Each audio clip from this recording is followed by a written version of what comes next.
So what happened in Parliament on Tuesday night? It's complicated.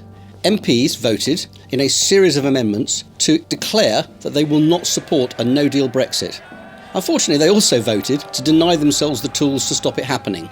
Then, they also voted to support Theresa May's deal, but only if she can deliver changes to the treaty that she has utterly failed to secure in the last 2 years in the next 8 weeks. The ayes to the right, 317.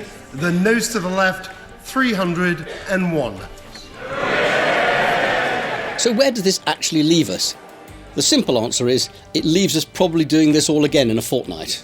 Essentially, the British Parliament is engaged in a massive game of chicken, but it's not just a game of chicken with the EU. We've more or less conceded almost all those points already, which is probably just as well, because it was rather like having Theresa May on a bicycle cycling ferociously towards the European Union in a Hummer. The problem is that at the same time there's multiple players of this game of chicken, and they're all going in different directions and all converging in the middle. And some of them are actually quite happy to have the smash as well. At the moment, Mrs May has sided with her own Brexit hardliners in going for one more attempt to face down the European Union over the issue of the backstop, which prevents a hard border in Northern Ireland. You can't blame a political leader for placing a high premium on party unity, but it's a little trickier to justify when the whole of the nation's interests are at stake at the same time. Does this mean we're heading towards a no-deal outcome? Not necessarily. The important thing to remember about Theresa May's strategy is that she believes running down the clock helps. So, although it's a white-knuckle ride for everybody else, the Prime Minister thinks that the closer she takes us to the edge,